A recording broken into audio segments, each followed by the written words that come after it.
চালিয়ে যাও, শুনিয়ে যাও, চাকরির মধ্যে একটাই মানতে হবে, দিতে হবে, দিয়ে দাও।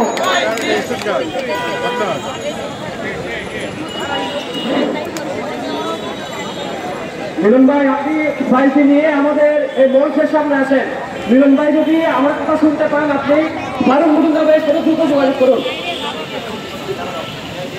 জাতীয়তা প্রদানের পরিষেবা 35-85 শিক্ষার্থী সমন্বয় পরিষদ কর্তৃক আয়োজিত আজকের এই শিক্ষার্থী মহাসমাগমে উপস্থিত সারা বাংলাদেশ থেকে আগত আমাদের নির্যাতিত, নিপীড়িত এবং শোষণের শিকার হওয়া দীর্ঘ 12 বছরের যন্ত্রণা পোহানো আমাদের যে শিক্ষার্থী সমাজ, 35-85 শিক্ষার্থী সমাজ, আমাদের মিডিয়া কর্মী বন্ধুগণ, পাশাপাশি আমাদের আজকের এই মিটিংয়ে উপস্থিত রয়েছেন সারা বাংলাদেশের ছাত্র সমাজের অহংকার, বাংলাদেশ ছাত্রলীগের সাবেক সাধারণ সম্পাদক এবং মানবিক ছাত্র সমাজের দিকপাল, পজিটিভ বাংলাদেশের প্রতিষ্ঠাতা আমাদের প্রিয় মুখ, আমাদের প্রিয় স্পন্দন শ্রদ্ধেয় গোলাম রাব্বানী ভাই আমাদের মাঝে উপস্থিত আছেন। বিশিষ্ট মিডিয়া ব্যক্তিত্ব আমাদেরকে যিনি সবসময় পরামর্শ দিয়ে যিনি আমাদের এই আন্দোলনকে এগিয়ে নিয়ে গিয়েছেন, যার কাছে গিয়ে আমরা আমাদের আন্দোলন সংগ্রাম নিয়ে বিভিন্ন সময় আমরা কথা বলেছি, আমাদের কোন ওয়েতে এগোতে হবে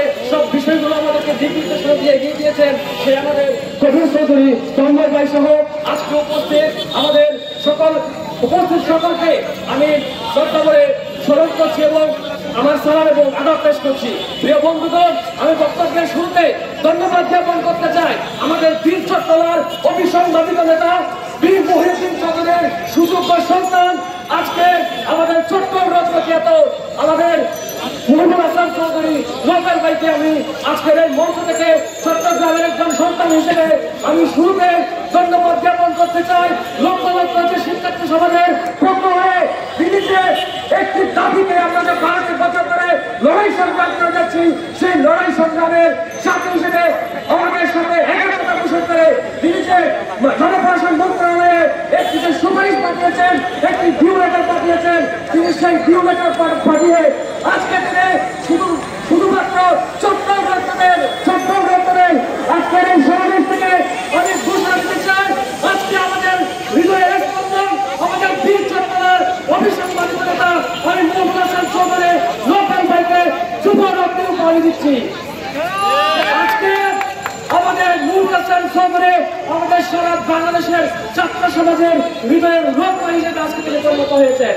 আমি আমার বক্তব্যের শুরুতে ধন্যবাদ জ্ঞাপন করতে চাই 40 জন সেই সংসদ সদস্যকে যারা জনগণের ভোটে নির্বাচিত হয়ে জনগণের দাবির পক্ষে সমর্থন জ্ঞাপন করে আমাদের এই দাবির ক্ষেত্রে তারা একাত্মতা পোষণ করেছে। আমি